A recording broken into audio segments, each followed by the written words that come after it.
قربانی جسے کہا جاتا ہے یہ حضرت ابو الانبیاء سیدنا ابراہیم علیہ السلام کی سنت ہے۔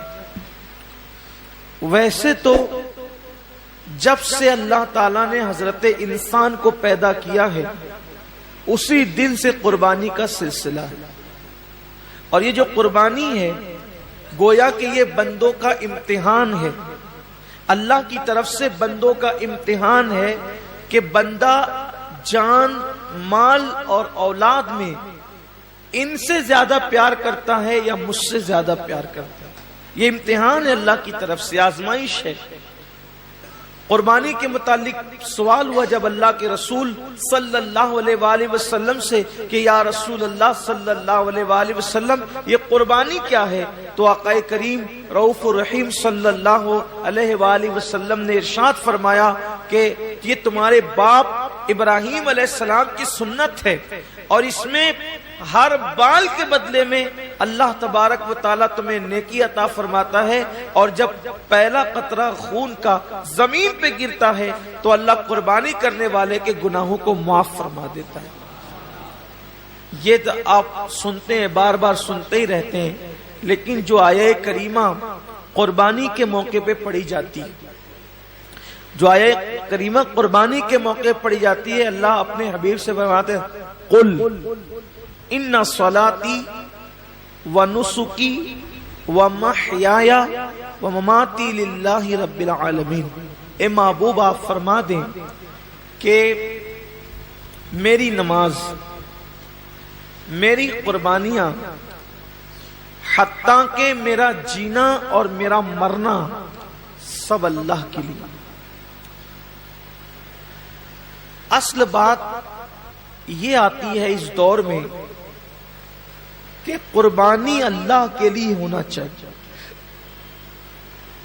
قربانی بلکہ قربانی ہی نہیں، ہر کام اللہ کے لیے ہونا چاہیے۔ لیکن کل تک شادیوں میں دکھاوا تھا، کل تک ظاہری اعمال میں دکھاوا تھا، اور اب لوگوں کے یہاں عبادت میں بھی دکھاوا پیدا ہو گیا، اور خاص طور پر قربانی کے موقع پر یہ چیزیں زیادہ دیکھنے میں آتی ہے کہ لوگ دکھاوا زیادہ کرتے ہیں، اور لوگ اس پر گفتگو کرتے ہیں کہ اس کا جانور اتنے میں آیا اور اس کا جانور اتنے میں آیا۔ آپ جانور کتنے کا لاتے ہیں یہ اللہ کے نزدیک اہم نہیں ہے، آپ جانور کتنے کا لاتے ہیں یہ اللہ کے نزدیک اہم نہیں ہے، آپ جانور کیوں لا رہے ہیں یہ اللہ کے نزدیک اہم ہے۔ اس لیے کہ حدیث پاک میں آتا ہے کہ قیامت کے دن جب انسان کے اعمال کا دفاتر لے کر فرشتے اللہ کی بارگاہ میں پہنچیں گے تو ان کی نیکیاں بہت ساری ہوگی، اور فرشتے پیش کریں گے اللہ یہ کتنی نیکیاں لے کر کے آیا ہے۔ اللہ فرمائے گا فرشتوں تم نے صرف نیکی لکھی ہے کہ اس نے نیکی کی ہے، تمہاری نظر نیکی پر ہے، میری نظر نیکی کیوں کی ہے اس پر ہے، کیونکہ وہ علیم بذات الصدور ہے، وہ علیم و خبیر ہے۔ اللہ فرماتے ہیں کہ اس نے کیا کیوں ہے، اس پر میری نظر ہے۔ اے میرے فرشتوں اس نے نیکی تو کی ہے مگر میرے لیے نہیں کی ہے، اس لیے اسے گھسیٹتے ہوئے جہنم کے اندر لے جاؤ۔ انسان کتنا لگا رہا ہے یہ قیمتی نہیں ہے، کیوں لگا رہا ہے؟ للہ رب العالمین، اللہ کے لیے ہونا چاہیے۔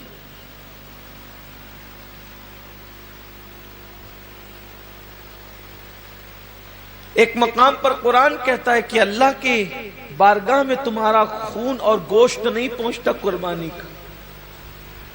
سورہ حج میں اللہ کا ارشاد ہے کہ تمہارا گوشت اور خون اللہ تک نہیں پہنچتا، اللہ تک تو تمہاری دلوں کی نیتیں پہنچتی، تمہارے دلوں کا تقوی پہنچتا ہے۔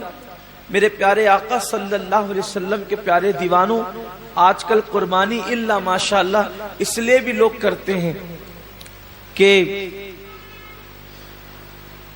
گوشت کھانے ملے گا، گوشت تو ملنا ہی ملنا ہے، گوشت نے جانا کہاں ہے؟ گوشت جائے گا کہاں؟ گوشت تو کھانے، لیکن نیت تو اچھی کرو۔ ہمارے بزرگوں نے فرمایا کہ اعمال سیکھنے سے پہلے اعمال کی نیت سیکھا کرو، اس لیے کہ مومن کی نیت اس کے عمل سے افضل ہے۔ نیت المؤمن خیر من عملہ، مومن کی نیت اس کے عمل سے افضل ہے۔ آپ نے کبھی سوچا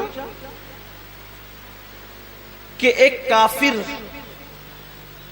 20 سال کفر کر رہا ہے، پھر بھی وہ قیامت تک جہنم میں، 20 سال ہی نہیں بلکہ سال بھر بھی کفر کرے تو بھی جہنم میں، 6 مہینہ بھی کافر رہے تو بھی جہنم، اسی حالت پہ مرا تو جہنم میں، ایک دن بھی کفر کیا اور وہ کفر پہ مرا تو جہنم میں کیوں ہے؟ اور مومن ایک دن مومن ہے اور ایمان پہ خاتمہ ہوا تو جنت میں کیوں ہے؟ عمل کی وجہ سے نہیں بلکہ نیت کی وجہ سے۔ کافر کفر پر اس لیے مرا کہ جب تک زندہ رہتا کفر پر رہتا، اس لیے ہمیشہ جہنم میں نیت کی وجہ سے، اور مومن جنت میں اس لیے ہے کہ جب تک دنیا میں رہتا ایمان پر رہتا، ایمان پر رہنے کی نیت اس کو ہمیشہ جنت میں رکھ رہی ہے۔ یہ انسان کی نیت کی اہمیت ہے، یہ انسان کی نیت کی اہمیت ہے کہ رہا تو ایک دن ایمان پر مگر نیت بھی ہمیشہ ایمان پر رہے گا، اس لیے ہمیشہ کی ایمان پر رہنے کی نیت اس کو ہمیشہ جنت میں رکھے گی، اور اس کو ہمیشہ کفر پر رہنے کی نیت اس کو ہمیشہ جہنم کے اندر رکھے گی۔ پتہ چلا کہ نیتوں پر اجر ملتا ہے۔ تو آج مومنوں کو، مسلمانوں کو نیت درست کرنے کی، جانور خریدو تو کتنا گوشت نکلے گا یہ دیکھ کر مت خریدو، بلکہ یہ اللہ کے نزدیک قبول ہوگا یا نہیں قبول ہوگا یہ دیکھ کر کے خریدو۔ آج گوشت ہی سب کچھ ہو گیا، اس لیے قربانی کی جو برکتیں ملنی چاہیے وہ برکتیں نصیب نہیں ہو رہی۔ آج میں تھوڑا سا اس پر گفتگو کرنا چاہتا ہوں، نیت پر۔ نیت کا بڑا عمل دخل، جیسی نیت ہوگی، آپ نے سنا ہوگا جیسی نیت ہوگی ویسی برکت ہو۔ اور صرف قربانی ہی نہیں بلکہ سیکھ لیجئے کہ جو بھی عمل کرو اس میں نیت اچھی رکھو، اللہ کے لیے کرو، اللہ کو راضی کرنے کے لیے، کوئی اور نیت نہ ہو، خدا کی رضا ہو، رضا الہی کے لیے۔ حدیث پاک میں آتا ہے کہ بنی اسرائیل میں ایک شخص تھا، وہ راستے سے جا رہا تھا، اس نے راستے سے جاتے ہوئے ایک ٹیلا دیکھا، تو لوگ شاید محتاج تھے اس دور کے یا اس علاقے کے، اس نے سوچا کہ کاش اگر میرے پاس ٹیلے جتنا سونا ہوتا تو میں محتاجوں میں تقسیم کر دیتا۔ یعنی اس نے دل میں نیت کی، بس اللہ نے اس دور کے نبی پہ وحی فرمائی، اس سے کہہ دو کہ یہ ٹیلا سونا خیرات کرنے کا ثواب پا چکا، یہ ٹیلا سونا خیرات کرنے کا ثواب پا چکا۔ کیوں؟ اس نے نیت کی ہے۔ اور اگر بندہ سوچے کہ اگر میرے جیب میں پیسے ہوتے تو میں شراب پیتا، اور واقعی اگر ہوتے تو وہ پی لیتا، نیت کی اس نے، تو شراب پیے بغیر اب اس کو شراب پینے کا گناہ لکھ دیا جائے، اس لیے کہ وہ تو ہے ہی اس عمل کے کرنے کا مکمل طور پر اس نے عازم ہے، وہ اس نے عزم کیا ہے، لیکن چونکہ اس کی مجبوری ہے کہ اس کے پاس پیسے نہیں ہیں، اس کے پاس اسباب نہیں ہیں، یعنی کسی عورت کو دیکھے اور چند لوگ وہاں پر موجود اور انسان دل میں سوچے کہ اگر یہ مجمع نہ ہوتا، یہ بھیڑ نہیں ہوتی، یہ رکاوٹ نہیں ہوتی تو میں اس کے ساتھ بدکاری کرتا، فرمایا گیا اس کا شمار زانیوں میں ہوگا، اس لیے کہ اس نے مکمل عزم کیا ہے۔ اگر وہ رکاوٹ نہ ہو تو وہ کر گزرتا۔ تو وہاں نیت پر نیکی بھی مل رہی ہے اور نیت پر گناہ بھی مل رہا ہے، یعنی نیت سے مراد عزم گناہ پر گناہ بھی مل رہا ہے۔ میرے آقا صلی اللہ علیہ وسلم کے دیوانوں، تو اللہ کے لیے بہت ساری عبادتیں انسان اللہ کے لیے نہیں کرتا، دکھاوے کے لیے کرتا ہے یا کسی اور نیت سے کرتا ہے، تو نیکی کر کے بھی وہ نیک نہیں ہوتا، بلکہ وہ اپنے ذوم میں اپنی فکر میں نیکی کر رہا ہوتا ہے، لیکن اس کا شمار گناہ کرنے والوں میں ہوتا ہے۔ جیسا کہ ایک حدیث پاک ہے، اس کے راوی حضرت سیدنا ابو ہریرہ رضی اللہ تعالیٰ عنہ ہے۔ جب حضرت ابو ہریرہ رضی اللہ تعالیٰ عنہ تشریف لے گئے ملک شام، تو ملک شام پہنچنے پر لوگوں نے آپ سے عرض کی کہ اے صحابی رسول، اے اللہ کے رسول صلی اللہ علیہ وآلہ وسلم کے صحابی، آپ نے آقا کریم صلی اللہ علیہ وآلہ وسلم کی زیارت کی ہے، آپ ایک کام کریں کہ آپ ہمیں اللہ کے رسول علیہ السلام کی کوئی ایسی حدیث سنائیں جس پر ہم عمل کر کے نجات پائیں۔ اب بہت دھیان سے سننا آپ لوگ بھی، کہ سننے والے بہت طویل بات نہیں سن رہے تھے، بلکہ کوئی مختصر اور بہت جامع انہیں کوئی مضمون چاہیے تھا۔ یوں تو میرے آقا علیہ السلام کی ہر بات ہی جامع ہے، حضور نے جہاں جو بات کہی ہے اس بات کا کوئی جواب ہی نہیں ہے۔ میرے امام فرماتے ہیں، فصحا عرب کے بڑے بڑے تیرے آگے یوں ہے دبے لچے، کوئی جانے منہ میں زباں نہیں بلکہ جسم میں جان نہیں۔ حضور نے جب باتیں کہی ہے تو ان کی باتوں کا کیا کہنا۔ آج بھی آقا علیہ السلام کی حدیث پڑھی جاتی ہے تو انسان پر ایک عجیب سا کیف چھا جاتا ہے۔ جب دوسروں کی زبان سے گفتگو مصطفیٰ سنی جاتی ہے تو ایسا کیف آتا ہے، جب وہ اپنی زبان سے خود اپنی بات کرتے ہوں گے تو اس وقت تو کیف و سرور کا عالم کیا ہوتا ہوگا۔ تو آقا کریم صلی اللہ علیہ وآلہ وسلم کے صحابی حضرت ابو ہریرہ رضی اللہ تعالیٰ عنہ سے اہل شام نے کہا، اے ابو ہریرہ، آپ آقا کریم صلی اللہ علیہ وآلہ وسلم کی کوئی ہمیں ایسی حدیث سنائیں کہ جس پہ عمل کر کے ہم نجات پائیں۔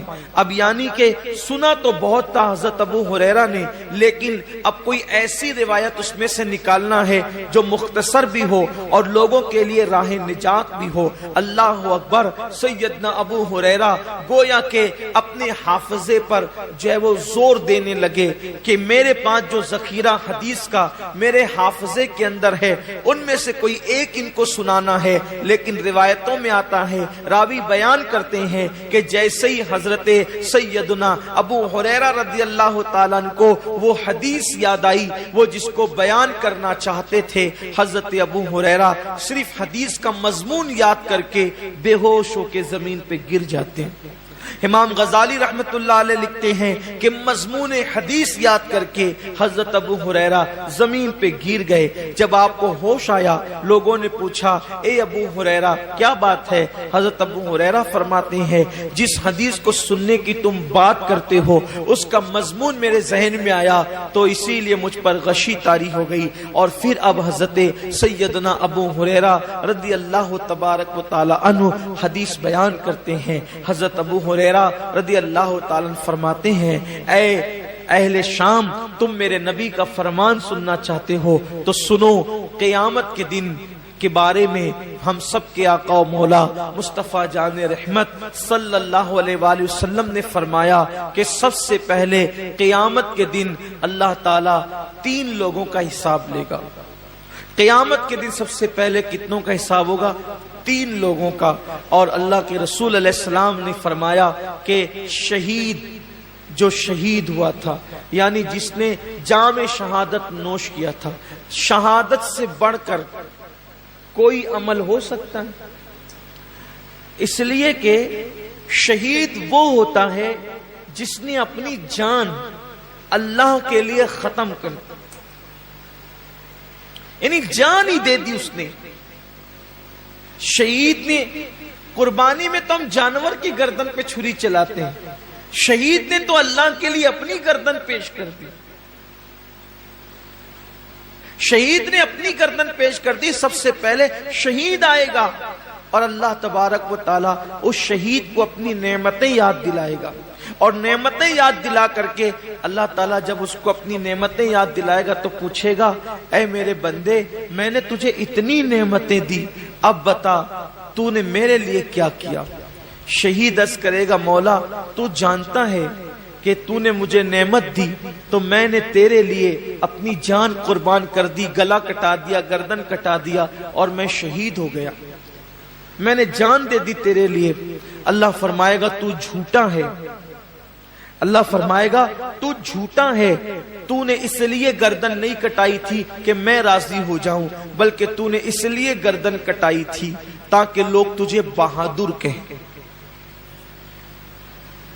لوگ تجھے بہادر کہیں، بہادر کہلانے کی وجہ سے تو نے یہ کام کیا تھا، سو وہ لوگوں نے تجھے کہہ دیا اور میں نے تجھے بہادر کہلوا دیا، اس لیے آج تیرے لیے میرے پاس نہیں ہے کچھ، اور تو نے جس کے لیے عمل کیا تھا اب جا کر کے ان سے صلہ حاصل کر لے۔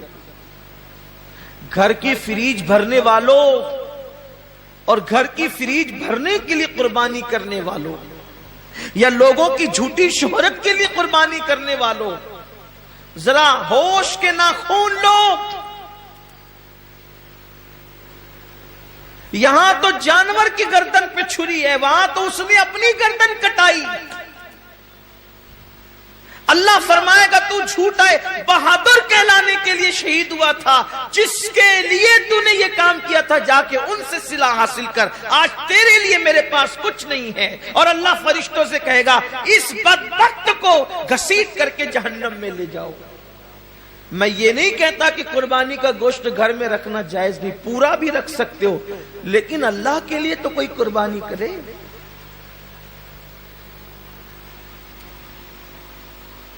قربانی کا جانور آنے کے بعد خود ہی سے بتاتے پھرتے ہو کہ اتنے کا لائے اور اتنے کا لائے، پوچھا کس نے تھا اتنے کا لائے ہو؟ اور کتنے کا بھی لائے ہو اس کو پسند آ جائے تو کامیاب ہے، ورنہ اور گوشت کی سوا کیا ہے؟ اس کا چرچا مت کرو کہ آپ قربانی کتنے کی کریں، اس لیے کہ کبھی کبھی وہ بہت چھوٹوں کی بھی قبول کر لیتا ہے، بہت چھوٹی قربانیاں بھی وہ قبول کر لیتا ہے، وہ بہت بڑی بڑی بھی رد کر دیتا ہے۔ اللہ کے رسول صلی اللہ علیہ وآلہ وسلم نے ایک جنگ کے موقع پر صحابہ سے فرمایا کہ آج اسلام کو پیسوں کی اور چندے کی ضرورت ہے، سو لاؤ۔ اللہ نے جس کو جتنی حیثیت دی۔ ایک بوڑھی عورت کو پتا چلا کہ اللہ کے رسول نے اسلام کے لیے کچھ طلب فرمایا ہے، تو اس نے ایک یہودی کے گھر جا کر اس سے کہا کہ چند سیر کھجورے مجھے قرض دے دے، میں تجھے لوٹا دوں گی چرخہ کاٹ کے۔ اور جب وہ کھجورے لے کر کے آئی تو سرکار کے ہاتھوں میں دے دیا۔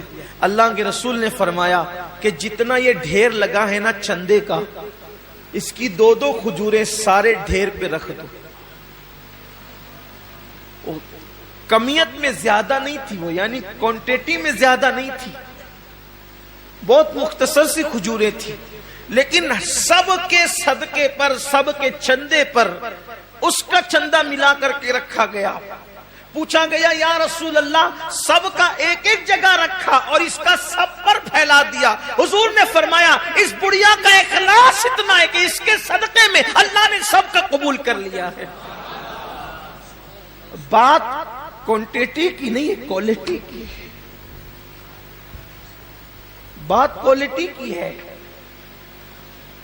اگر آپ 70,000 کا جانور بھی خرید کر کے لائیں، نیت اچھی نہیں ہے تو آپ 7,000 والے سے آگے نہیں بڑھ سکتے، اور 7,000 والے کی نیت اچھی ہے تو وہ 70,000 والے سے آگے ضرور بڑھ جائے گا۔ نیت بہت اچھی ہونی چاہیے، نیت کے اندر کوالٹی ہونی چاہیے۔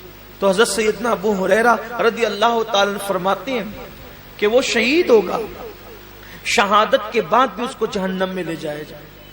پھر فرماتے ہیں ایک دوسرا بندہ اللہ کی بارگاہ میں آئے، اور آنے کے بعد وہ بندہ جب حاضر ہوگا تو اللہ رب العزت اس کو اپنی نعمتیں یاد دلائے گا، اور جب اللہ تعالیٰ اس کو اپنی نعمتیں یاد دلائے گا تو اللہ فرمائے گا کہ بندے تو نے میرے لیے کیا کیا؟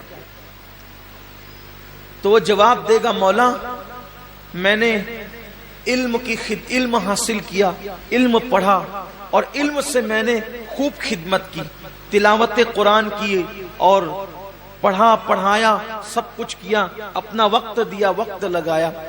اللہ فرمائے گا تو جھوٹا ہے، تو اس لیے تقریریں کرتا تھا، علم پڑھاتا تھا، خطابت کرتا تھا، تلاوت کرتا تھا کہ لوگ تجھے عالم کہے، قاری کہے، سو تجھے کہلوا دیا گیا۔ آج تیرے لیے ہمارے پاس کچھ نہیں ہے، جن کے لیے کیا تھا انہی سے صلہ مانگ۔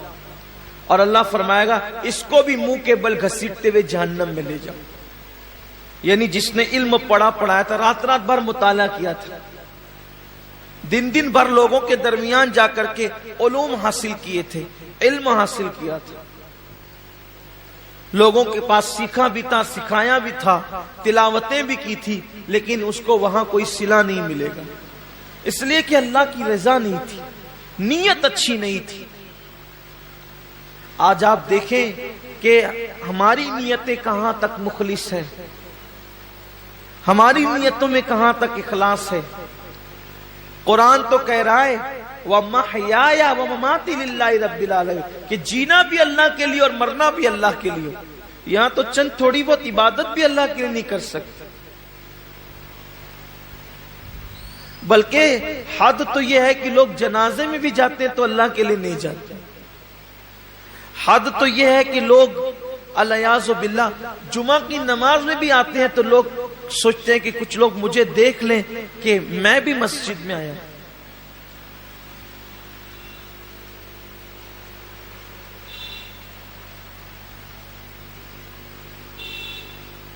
میں بھی عیدگاہ میں آیا ہوں، میں بھی حج کے لیے جا رہا ہوں، میں بھی عمرہ کے لیے جا رہا ہوں، قربانی میں بھی کر رہا ہوں، روزے میں بھی رکھ رہا ہوں، وظیفے میں بھی پڑھ رہا ہوں۔ سوچو کتنا بڑا سودا، کتنی گھٹیا قیمت پہ لوگ بیچ رہے ہیں۔ عبادت اللہ کی ہے، صلہ انسان سے لینا ہے، اور انسان کی اوقات کیا ہے کہ انسان کسی انسان کو صلہ دے سکے۔ اللہ کی عزت کی قسم، ایک مرتبہ لفظ اللہ کہنے کا صلہ پوری کائنات نہیں ہو سکتی۔ اس کا نام زبان پر آیا، اس کا صلہ کائنات کی تمام نعمت نہیں ہو سکتی۔ اللہ کی عبادت کا صلہ اللہ کے سوا کوئی نہیں دے سکتا۔ تو بندوں کو چاہیے کہ بندے جب اللہ کی عبادت کریں تو نیت خالص کریں اور سوچے کہ بس اللہ مجھ سے راضی ہو جائے۔ اسی لیے تو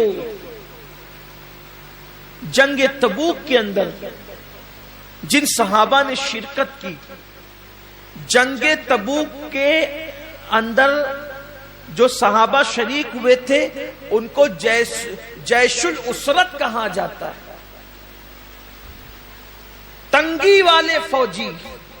بلکہ وہ تنگی کا حال یہ تھا جنگ تبوک کے اندر، مورخین نے یہاں تک لکھا ہے کہ ایک ایک کھجور کو 8 مجاہدین استعمال کرتے تھے۔ سیدنا فاروق اعظم کے حوالے سے بیان ہوتا ہے کہ وہ ان کی باری جب آتی تھی کھجور کھانے کی تو چوس کر کے دوسرے کو دے دیتے تھے، کھاتے نہیں تھے کہ ایک کھجور نے تو 8 لوگوں میں استعمال کرنا ہے تو آخر ملے گا کتنا، تو چوس کے دے دیتے تھے اور پانی پہ اکتفا کرتے تھے۔ سفر لمبا، فوجی زیادہ، تنگی ہے، حتیٰ کہ جانوروں کو باندھنے کے لیے رسیاں نہ تھی تو کچھ خواتین نے اپنی چوٹیاں بھی کاٹ کر کے دے دی کہ اس بالوں کی رسی بنا کر کے جانور کو باندھ دینا۔ یہی وہ جنگ ہے جس میں صدیق اکبر نے پورا مال لا کے دیا، حضرت فاروق اعظم نے آدھا مال لا کر کے دیا۔ بڑی تفصیل ہے جنگ، بہت دشواری والا سفر تھا جنگ تبوک کا۔ ایک صحابی نے اپنے ساتھیوں کو بتایا، توجہ کریں صحابہ کا اخلاص، ایک صحابی نے اپنے ساتھیوں کو بتایا کہ جب اللہ کے رسول کے ساتھ تبوک میں چلے تھے تو بہت دشواریاں تھی، سفر میں جگہ جگہ کٹھنائیاں تھی، یہ تو ان کی زبان سے نکل گیا سفر تبوک کی مشکلات، لیکن اسی بتانے پر پوری زندگی روتے تھے کہ میں نے کیوں بتایا، سفر تبوک کی مشکلات کیوں بتایا، سفر تبوک کی تکلیفیں کیوں بتایا، سفر تبوک کی مصیبتیں کیوں بتایا۔ لوگ کہتے ہیں آپ نے لوگوں کی ترغیب کے لیے بتا دیا کہ ہم نے اتنی مصیبتیں اٹھائی سفر تبوک میں تاکہ لوگوں کو بھی جذبہ پیدا ہو کہ وہ دین کی راہ میں تکلیفیں اٹھائیں۔ فرماتے ہیں میں اس پر ڈرتا ہوں کہ میں نے جو سفر تبوک کی تکلیفیں بتائی ہے اللہ مجھ سے ناراض ہو کر کے میرا وہ سفر رد نہ کر دے اور اس کا اجر اللہ تعالیٰ ضائع نہ کر دے۔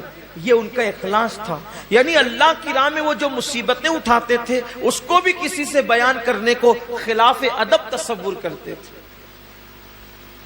اللہ کے لیے جو کیا وہ اس کو چھپانا ہی چاہتے تھے، اللہ کے لیے جو کیا وہ اس کو پردے ہی میں ڈالنا چاہتے تھے تاکہ ان کا اجر ضائع نہ ہو۔ اور یہاں تو حال یہ ہے کہ کیا اللہ کے لیے ہے اور اس کی تشہیر تو ہونی ہی چاہیے۔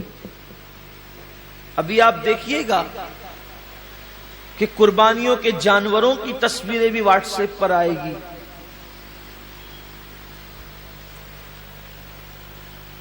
قربانیاں بھی واٹس ایپ پر آئے گی، بچڑوں کا گھمانا پھرانا بھی واٹس ایپ پر آئے گا،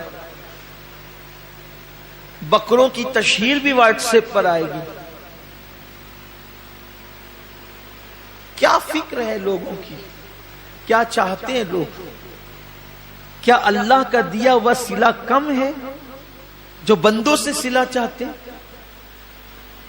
کیا اللہ کی دی ہوئی نعمت کم ہے جو بندوں سے صلہ چاہتے ہیں؟ ارے بندہ کیا دے گا صلہ، اور بندہ اگر کسی کو دے بھی تو اپنی اوقات کے مطابق دے گا، اللہ کسی کو صلہ دے تو اپنی شان کے مطابق عطا فرمائے۔ تو جس نے اپنی شان کے مطابق دینا ہے صلہ اس سے لینا ہے، تو لوگوں کو چاہیے کہ وہ اللہ کی رضا کے لیے کرے۔ تو وہ جو علم والا بندہ ہے اللہ فرمائے گا کہ تو نے میرے لیے نہیں کیا بلکہ عالم کہلانے کے لیے کیا، علم والا کہلانے کے لیے کیا، خطیب کہلانے کے لیے کیا، ادیب کہلانے کے لیے کیا۔ ارشاد ہوگا اس کو بھی منہ کے بل گھسیٹتے ہوئے جہنم میں لے جاؤ۔ حضرت سیدنا ابو ہریرہ فرماتے ہیں تیسرے بندے کو لایا جائے گا، جب وہ تیسرا بندہ آئے گا تو وہ تیسرا بندہ اللہ فرمائے گا میں نے تجھے نعمتیں دی تھی بندے، بتا تو نے کیا کیا، اے بندے تو نے کیا کیا، میں نے تجھے نعمتیں دی تھی۔ وہ عرض کرے گا مولا تو نے جو مجھے دولت دی تھی میں نے خوب لٹایا تیری راہ میں۔ اللہ فرمائے گا تو جھوٹا ہے، تو اس لیے دولت خرچ کرتا تھا، پیسے نکال نکال کر دیتا تھا کہ لوگ تجھے سخی کہیں، سو میں نے تجھے کہلوا دیا، آج تیرے لیے میرے پاس کچھ نہیں۔ جن لوگوں کے لیے تو نے یہ کام کیا تھا جا کے صلہ ان سے لے لے، اور اس کو بھی منہ کے بل گھسیٹتے ہوئے جہنم میں ڈالا جائے۔ یہ حدیث جب بھی پڑھی جاتی تھی سیدنا ابو ہریرہ جب بھی پڑھتے تھے تو اتنا روتے تھے، ایسا لگتا تھا جیسے کہیں روتے روتے ان کی جان نہ نکل جائے، روتے روتے ان کی روح نہ پرواز ہو جائے۔ لوگ دعائیں کرتے تھے کہ کاش ابو ہریرہ چپ ہو جائیں کہ پہلے 3 لوگوں کا حساب ہوگا اور تینوں کے پاس کتنے بڑے بڑے اعمال ہوں گے، ایک کے پاس شہادت، دوسرے کے پاس علم، تیسرے کے پاس سخاوت، لیکن اللہ تعالیٰ تینوں کو جہنم میں داخل فرمائے گا صرف اس وجہ سے کہ انہوں نے یہ کام اللہ کے لیے نہیں کیا تھا۔ آج کتنا اللہ کے لیے ہو رہا ہے دیکھ لیں آپ، حج کو دیکھ لیں، زکوٰۃ کو دیکھ لیں، قربانی کو دیکھ لیں، صدقات کو دیکھ لیں، مسجدیں بنانے کو دیکھ لیں، مدرسے بنانے کو دیکھ لیں۔ آپ دیکھ لیجیے حضرت سیدنا داتا علی حجوری رحمت اللہ علیہ فرماتے ہیں کہ میں نے اپنی کتاب پر چاہا تھا کہ میں اپنا نام نہ لکھوں، کشف المحجوب پر مصنف میں اپنا نام نہ لکھوں، لیکن پھر سوچا اپنا نام نہیں لکھوں گا تو کتاب غیر معتبر ہو جائے گی، پتہ نہیں کس کی ہے، تو اس ڈر سے لکھ دیا کہ معتبر ہو جائے تاکہ لوگ میری بات مان لیں، ورنہ ڈر لگتا ہے کہ کہیں میری کتاب پر میرا نام لکھنے سے اللہ میرا اجر ضائع نہ کرے۔ بہت سارے بڑے بڑے ہمارے اسلاف ہیں، بڑے بڑے بزرگ ہیں، انہوں نے خود کتابیں لکھی، اپنا نام نہیں لکھا، اپنے شاگردوں کے نام سے منسوب کر دیا، بلکہ خود اعلیٰ حضرت رضی اللہ تعالیٰ عنہ کے دادا انہوں نے ان کے متعلق ایک بہت بڑے عالم دین نے مجھے بتایا کہ خطبے کی کتاب انہوں نے خود لکھی، مگر اس کو اپنے نام سے شائع کرانے کی بجائے اپنے شاگرد کے نام سے شائع کرا دیا۔ یہ اللہ والوں کی شان ہے کہ اپنے اعمال لوگوں کے نام سے شائع ہو جائیں تاکہ ضائع ہونے سے بچ جائے، کیونکہ اللہ تو دیکھ رہا ہے، صلہ تو اللہ نے دینا ہے۔ لیکن آج حال یہ کہ انسان یہ چاہتا ہے کہ سب کا کہ اعمال ہم اپنے نام کر لیں۔ اب تو حالت یہ بھی کتابیں خرید کر کے اپنے نام سے چھپائی جا رہی ہے۔ لوگ لکھنے والے باصلاحیت لوگوں کو الا ماشاءاللہ پیسے دے دیتے اور وہ مسودہ خرید لیتے ہیں اور اپنے نام سے شائع کرا دیتے۔ میں کہاں اللہ والوں کی وہ ذات کہ اپنی کتابیں دوسروں کے نام سے شائع کرا دی تاکہ اجر ضائع نہ ہو، اور اب کہاں حالات یہ کہ دوسروں کی کتابیں اپنے نام سے شائع کرا دی، دوسروں کے کلام اپنے نام سے شائع کرا دی۔ اس کا مطلب اخلاص رخصت ہو رہا ہے، لوگوں کے نزدیک اللہ کی رضا کی اہمیت نہیں رہ گئی، لوگوں کے نزدیک رضا الہی کی اہمیت نہیں رہ گئی، اور اللہ رب العزت اپنے محبوب سے فرما رہا ہے وَمَحْيَايَ وَمَمَاتِي لِلَّهِ رَبِّ الْعَالَمِينَ۔ حبیب اعلان کر دیے کہ زندگی بھی خدا کے لیے ہے اور موت بھی خدا کے لیے۔ اور یاد رکھنا، اپنی گفتگو کو سمیٹتے ہوئے کہہ رہا ہوں، جس کام میں اللہ کی رضا ہوگی یا اللہ کی رضا کی نیت ہوگی، جس کام میں اخلاص ہوگا، اس کام میں اللہ رب العزت کی رضا شامل ہوگی، تو اس میں اللہ کی طاقت اور قوت بھی شامل ہوگی۔ جس کام میں خلوص ہوگا، اس کام میں خدا کی طاقت بھی شامل ہوگی۔ اس سلسلے میں ایک روایت بیان کی جاتی، اس میں میں اپنی گفتگو ختم کروں گا۔ دین کے داعی اس کو خاص طور پہ سنیں، داعیان دین کے لیے بہت اہم چیز ہے۔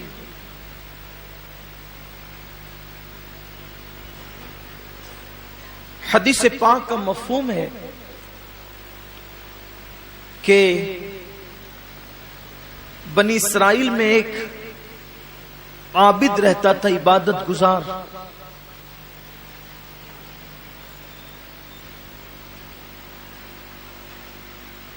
اس نے دیکھا کہ اس کے علاقے کے لوگ ایک درخت کی پوجا کرتے، درخت کی عبادت کرتے ہیں۔ اس کو احساس ہوا کہ میرے اللہ کے ہوتے ہوئے غیر اللہ کی عبادت کوئی کیوں کرے؟ تو سوچا کہ یہ درخت ہی کاٹ دوں تاکہ شرک کی جڑیں کٹ جائے۔ کڑاڑی جو ہے وہ کندھے پہ رکھی اور کندھے پہ کڑاڑی رکھ کر کے نکلا۔ اب شیطان کو کب گوارا تھا کہ شرک ختم ہو یا شرک کا خاتمہ ہو؟ شیطان تو گمراہی، کفر و شرک، گناہ، بے باکی، وہ تو فواحشات عام ہی کرنا چاہتا ہے۔ تو وہ آیا، اب یہاں دھیان سے سننا، بہت غور سے سننے کی بات۔ شیطان آیا اور اس نے آ کر کے پہلے اس کو یہ کہا کہ آپ کہاں جا رہے ہیں؟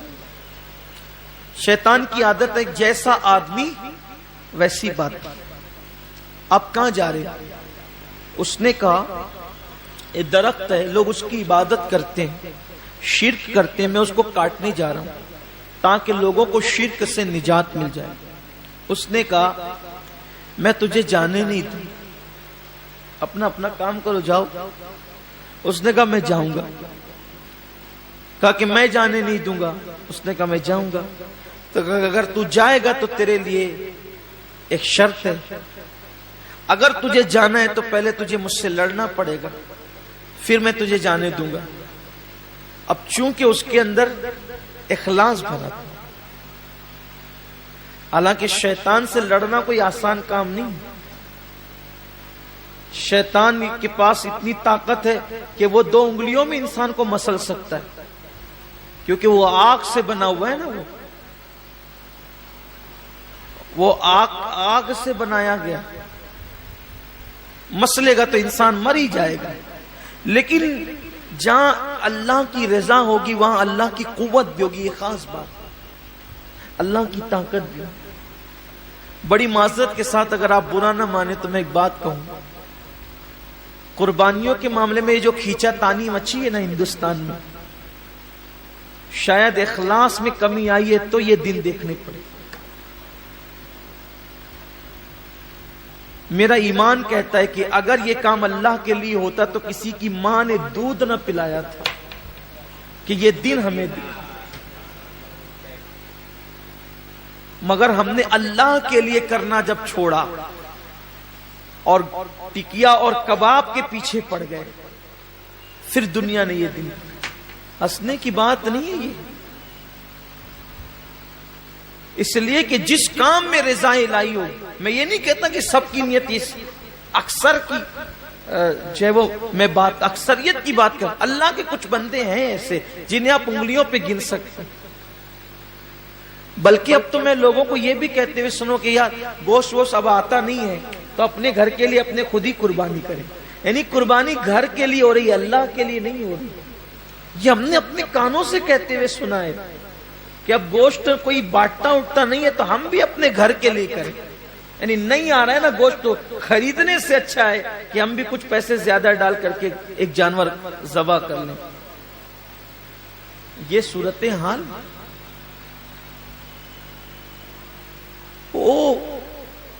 اللہ کی رضا کا والے جو کام ہوتے ہیں پھر اس میں قدرت کی قوت شامل ہوتی۔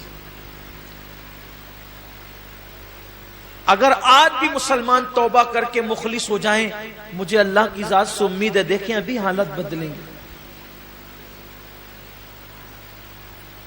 ابھی مسلمانوں کی حالت بدلے گی، لوگ اللہ کے لیے کریں گے۔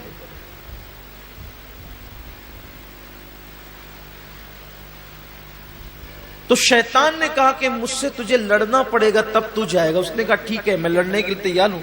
دونوں کشتی لڑنے لگے، اس عابد نے شیطان کو پچھاڑ دیا، اس کے سینے پہ بیٹھ گیا، یعنی اللہ نے اس میں اتنی طاقت دے دی، شیطان کو پچھاڑ دیا۔ شیطان کسی سے نہیں ہارتا سوائے مخلصین کے، صرف وہ اخلاص والوں سے ہارتا ہے۔ بڑا بڑا پہلوان اس کے نزدیک کوئی اہمیت نہیں رکھتا، اس کے نزدیک سب سے بڑا پہلوان مخلص ہے، یعنی اللہ کے لیے کام کرنے والا ہے۔ وہاں دبلے پتلے کا اعتبار نہیں ہے، وہاں سب سے بڑی طاقت اخلاص کی طاقت ہے، کیونکہ جب اس نے کہا تھا کہ میں بیٹھ کر تیرے بندوں کو بہکاؤں گا ورگلاؤں گا، تو اللہ نے فرمایا تھا جا، تجھ پر میرے مخلص بندوں پر تیرا وار نہیں چلے گا، میرے مخلصین پر تیرا وار نہیں چلے گا، یعنی اہل اخلاص کو تو نہیں بگاڑ سکتا جو میرے لیے زندگیاں گزارتے ہیں۔ تو پچھاڑ دیا۔ اس نے کہا نہیں دوبارہ پھر مقابلہ ہو، دوبارہ پھر پچھاڑا، پھر نہیں سہبارہ پھر مقابلہ ہو، تیسری بار پھر پچھاڑ دیا۔ اب جب تینوں بار شیطان ہار گیا، اب دیکھو کیسے حملہ کیا۔ شیطان جب تینوں بار ہار گیا تو اب عابد نے کہا اب تو میں جا سکتا ہوں، اب تو میرا حق ہے جانے کا۔ اس نے کہا دیکھو ایک اچھی بات کیا، تم غریب آدمی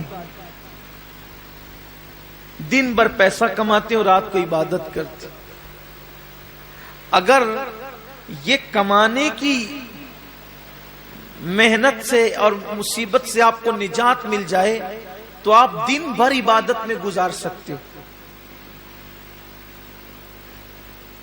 اگر تم یہ کام نہیں کرو گے، ان کو ان کے حال پہ چھوڑو، ان کو ان کے حال پہ چھوڑو، اگر تم یہ کام نہیں کرو گے تو تم سے پوچھ تھوڑی ہوگی۔ تمہارے بستر میں تکیے کے نیچے روزانہ تمہاری ضرورت کے مطابق جتنا تم کماتے ہو 2 درہم تمہیں مل جائیں گے۔ مست دن بھر 1 درہم خرچہ کرنا، 1 درہم میں کھانا پینا اور دن بھر عبادت کرنا، کتنی عبادت ہوگی؟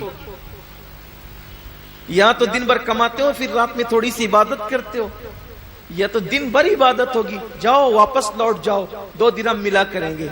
یہاں پتا چلا شیطان کو دن بھر کی عبادت منظور ہے، شیطان کو دن بھر کی عبادت منظور ہے، مگر دین کی تبلیغ منظور نہیں ہے۔ ایک لمحے کی دن بھر کی عبادت اس کو منظور ہے، مگر دین کی تبلیغ ایک لمحے کی منظور نہیں، کیونکہ وہ جانتا ہے کہ عبادت کرنے والوں نے اگر کتنی بھی عبادت کر لی، جائے گا تو اکیلا ہی جنت میں جائے گا، لیکن اگر کوئی دین کی تبلیغ کرتا ہے تو پوری قوم کو جنت میں لے جائے گا۔ اسی لیے اس کو دین کی تبلیغ منظور نہیں ہے. وہ تبلیغ کرنے والوں کو، دین کی طرف بلانے والوں کو، دین کے لیے محنت کرنے والوں کو بہت دشمن کی نظر سے دیکھتا ہے. تو کہا کہ دن بھر کماتے ہو، 2 درہم ملیں گے، 1 درہم صدقہ کرنا، 1 درہم کھانا، دن بھر عبادت کرنا. لیکن یاد رکھیں ایک منزل ایسی آتی ہے. میں نے اپنے قائد، اپنے امیر سے یہ بات انہوں نے مجھے بطور نصیحت کہا تھا، میں نے سنی ہے. حضرت نے فرمایا تھا کہ بڑی بڑی محنت، مشقت اور مصیبتیں جس انسان کو مشن سے نہیں روکتی، بڑی بڑی محنتیں اور مشقتیں اور تکلیفیں جس انسان کو اپنے مشن سے نہیں روکتی، اگر اس کے راستے میں راحت، پیسے اور آسائش بکھیر دی جائے، نعمتیں بکھیر دی جائے، تو جو انسان مصیبتوں سے مشن سے نہیں رکتا وہ عیش و عشرت کی لالچ میں اپنے مشن سے رک جاتا ہے. اسی لیے اللہ کے رسول علیہ السلام اپنے صحابہ سے کہتے تھے، اے میرے صحابہ، مجھے میرے چلے جانے کے بعد دنیا سے تم پر یہ خوف نہیں کہ میرے بعد تم مشرک ہو جاؤ گے، میرے بعد میری امت مشرک ہو جائے گی، مجھے اس کا خوف نہیں ہے. خوف اس کا ہے کہ میرے بعد میری امت دنیا کی محبت میں مبتلا ہو جائے گی، مال و دولت کی محبت میں مبتلا ہو جائے گی. لوگوں کے دلوں کے اندر دنیا کی محبت رچے گی، مال و دولت کی محبت رچے گی، لوگ دنیا دار ہو جائیں گے. اور دیکھ لو آج لوگ الحمدللہ مشرک نہیں ہوئے، لیکن بہرحال لوگ دنیا داری میں مصروف ہو گئے. دنیا کی محبت اس قدر لوگوں کے دلوں میں آ گئی ہے کہ اللہ اکبر، ایک طرف اذان ہو رہی ہے اور ایک طرف دکان ہے، تو لوگ نماز پر دکان کو ترجیح دیتے. کیا وہ حسین اور خوبصورت دن تھے جب اذان ہوتی تھی تو مسلمانوں کی دکانیں یہ کہہ کے بند ہو جاتی تھی، گاہکوں کو کہہ کے کہ ابھی واپس جاؤ، نماز کے بعد آنا. جب تک مسلمان یہ کہتا تھا واپس جاؤ، نماز کے بعد آنا، تب تک مسلمان کی دکان پہ کبھی مندی نہیں منڈلاتی تھی. جب سے مسلمان کی دکان کا حال یہ ہے کہ اب تو دکان چھوڑ کے نماز جانا تو دور کی بات ہے، بند کر کے جانا تو دور کی بات ہے. مسلمان تو اب گیم بھی کھیلتا رہتا ہے مگر نماز کو نہیں جاتا، فری بیٹھا ہوا ہے تو بھی نماز کو نہیں جاتا. اب دکان چھوڑ کے بیچارہ کیا جائے گا؟ جو گیم چھوڑ کے نہیں جاتا، جو کرکٹ چھوڑ کے نہیں جاتا، جو دوست کی بارات چھوڑ کر نماز کے لیے نہیں جاتا، وہ دکان چھوڑ کر کے کیا جائے؟ ہم نے تو ایسے بھی بزرگوں کی زندگی پڑھی ہے کہ کسی نے آ کر کے خبر دی کہ بیٹے کا انتقال ہو گیا ہے، تو کہا ابھی نماز کا وقت ہے، بعد میں دیکھیں گے. ابھی نماز کا وقت ہے، بعد میں دیکھیں گے. بلکہ یہ تو نماز ہے، نماز.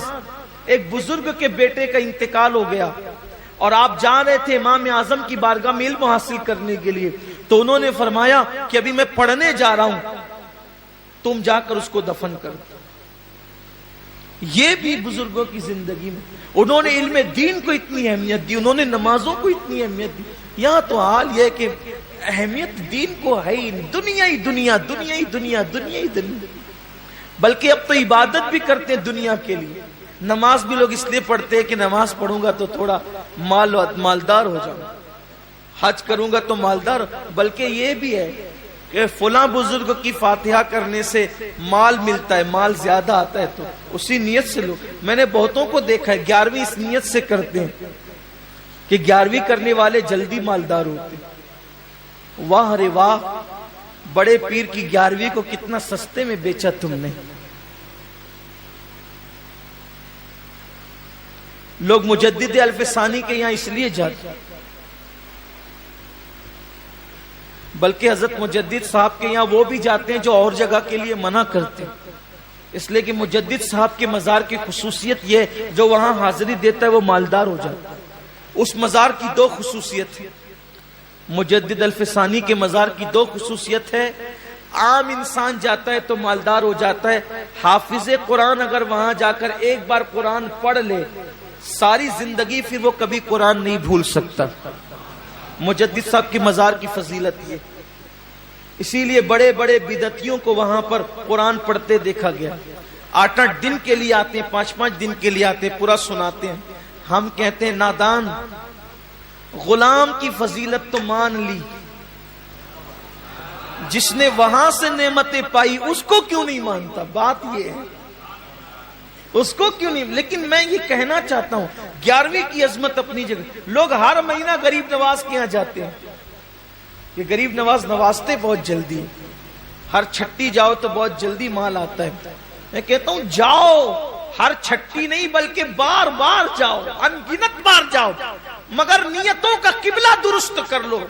ارے جو مال کے لیے جا رہے وہ مال ختم ہو جائے گا, کبھی اس لیے بھی تو جاؤ. یا غریب نواز, مال تو بہت دیا ہے, اب ذرا اللہ سے بھی ملا دے. جس نے بختیار کو قطب الدین بنایا ہے وہ ہمیں بھی تو کچھ بنا سکتا ہے. جس نے صابر علاء الدین بنایا وہ ہمیں بھی تو کچھ بنا سکتا ہے. جس نے نظام الدین بنایا وہ ہمیں بھی تو کچھ بنا سکتا ہے. بات اتنی ہے کہ بختیار گئے ہی تھے قطب الدین بننے کے لیے تو ان کو قطبیت عطا کر دی گئی. نظام گئے تھے نظام الدین بننے کے لیے, ان کو وہ بنا دیا گیا. ہم جاتے صرف بیٹی کے رشتے کے لیے, بیٹے کے رشتے کے لیے, بچوں کے لیے, بھائیوں کے لیے اور روزی مانگنے کے لیے, تو ہمیں اتنا ہی کچھ ملتا ہے. حالانکہ وہ لوگ جب لوگ مجھ سے یہ کہتے ہیں نا کہ حضور سے کہنا کہ میری بھی جھولی بھر دے, تو مجھے تکلیف ہوتی ہے. تو کیا اور تیری جھولی کیا؟ ارے جیسا سخی ہے ویسا مانگ. یہ کیوں کہتے ہو کہ ہماری جھولی بھر دو؟ جھولی چھوٹی ہوتی ہے اور ان کی عطا بڑی ہوتی ہے. جھولی بھرنے کی بات مت کرو. ارے وہاں سے تو خدا ملتا ہے, وہاں سے جنت ملتی ہے. اس نے جھولی کی بات, جھولی چھوٹی, چھوٹے دامن کو جھولی کہتے ہیں, اس لیے جھولی کی بات مت کیا کرو, بلکہ یوں کہا کرو یا رسول اللہ آپ شان والے, مجھے اپنی شان کے مطابق عطا کریں. اور ہم تو یہ کہتے ہیں یا رسول اللہ میں کیا, میری اوقات کیا, میری جھولی کیا, میرا دامن لاؤں گا تو میں اپنی طاقت کے مطابق لاؤں گا. دامن بھی دو اور جھولی اور دامن بھی عطا کرو, دامن بھی عطا کرو اور دامن میں بھیک بھی عطا کرو. دامن بھی دو, دامن میں بھیک بھی عطا کرو. میں دامن لاؤں گا تو اپنی اوقات کے مطابق لاؤں گا, آپ دامن دیں گے تو اپنی شان کے مطابق دیں گے, تو دامن بھی شاندار ہوگا اور دامن کی بھیک بھی شاندار ہوگی. تو جیسا سکی ہے ویسا انسان دنیا ہی میں پڑا ہوا ہے. لوگوں کو چاہیے کہ وہ خدا کی رضا حاصل کرے, رسول کی رضا حاصل کرے. اللہ رسول ملے تو کائنات کی ہر چیز مل جائے گی.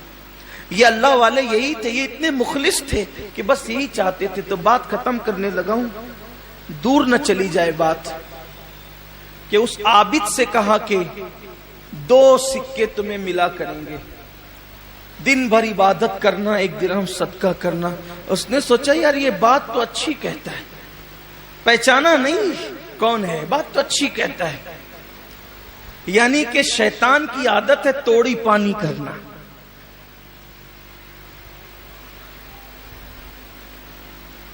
وہ اس عابد سے توڑی پانی کرنے لگا اپنی زبان میں. اسی لیے آپ بھی ذرا ہوشیار رہو. ریاست اور سیاست کی اصلاح کا نعرہ لگانے والا ہر آدمی مخلص نہیں ہوتا. کچھ شیطان کے توڑی باز لوگ بھی ہوتے ہیں جو آپ کو بیچنے کے لیے کہیں لے جاتے ہیں. تو کسی کے ساتھ جانے سے پہلے ذرا ہوش لے لیا کرو کہ آپ کو جانا کس کے ساتھ. ہم تو کسی کے ساتھ نہیں جاتے, لیکن آپ سے بھی کہتے ہیں کہ جانے سے پہلے سوچا کرو کہ جانا کس کے ساتھ, کہ لوگ آپ کو بیچ نہ ڈالیں.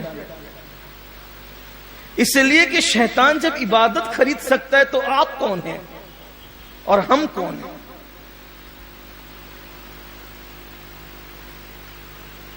تو 2 درہم پہ بیچارہ عابد بک گیا اور اس نے کہا ٹھیک ہے واپس جاتے. وہ واپس چلا بھی گیا. جب وہ واپس گیا تو پہلے دن تو 2 سکے ملے اس کو. اب وہ شیطان جھوٹا مکار, مکاریوں کی انتہا اس کے اندر ہے. اس نے کب اپنے وعدے کو وفا کرنا. وعدہ وفا کرنا تو میرے اللہ کی شان ہے. ان اللہ لا یخلف المیعاد. اللہ اپنے وعدے کے خلاف نہیں کرتا. حد ہے کہ جو وعدہ خلافی نہیں کرتا اس کے لیے لوگ نہیں کرتے, اور جو وعدہ خلافیاں کرتے ان کے پیچھے دوڑتے رہتے ہیں, دوڑ بھاگ کرتے رہتے ہیں. تو جب دوسرے دن نہیں ملا تو کوشش سوچے آج تو درخت کاٹ نہیں ڈالوں گا چاہے کوئی آ جائے. کندھے پہ کڑالی رکھی, چلا تھوڑی دیر پہنچا تو وہی جناب ملے. کہا جانے نہیں دوں گا. کہا مگر میں تو جاؤں گا. کہا کشتی لڑنی ہوگی. تو اب زوم تھا نا کہ ہم تو پہلے جیت چکے ہیں, ہم تو پہلے جیت چکے. زوم تھا. اس نے کہا ٹھیک ہے لڑو. کڑالی رکھی جیسے لڑی. اب شیطان نے اس کو پٹک دیا, سینے میں بیٹھ گیا. جب سینے میں بیٹھا تو کہا نہیں دوبارہ. پھر سہبارہ, پھر تینوں بار کیا ویسے ہی. شیطان نے اس کو پٹکا. کہا اب تو جانے نہیں دوں گا, چل بھاگ یہاں سے, چل واپس.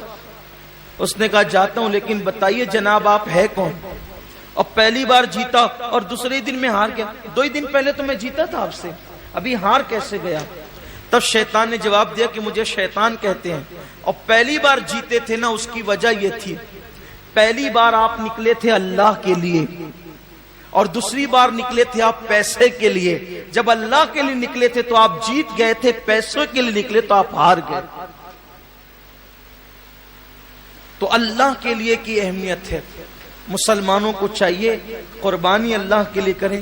بلکہ میں تو اخیر میں یہ بھی کہتا ہوں اللہ سب سے پہلے مجھے آپ سب کو توفیق دے, اپنی زندگی بھی اللہ کے لیے گزارو اور موت کی تیاری بھی اللہ کے لیے کرو. دنیا پہ کیسے ہی حالات آئیں ہم سکون میں رہیں گے, ہم اطمینان میں رہیں گے, اس لیے کہ جو چیز اللہ والی ہو جاتی ہے اس کی حفاظت اللہ اپنے ذمہ کرم پر لے لیتا ہے. اگر جان اللہ والی ہو گئی اس کی حفاظت اللہ کے ذمہ کرم پر. مال اللہ والا ہو گیا اس کی حفاظت اللہ کے ذمہ کرم پہ. اپنی اولاد اللہ والی ہو گئی اس کی حفاظت اللہ کے ذمہ کرم پر. تو یاد رکھیں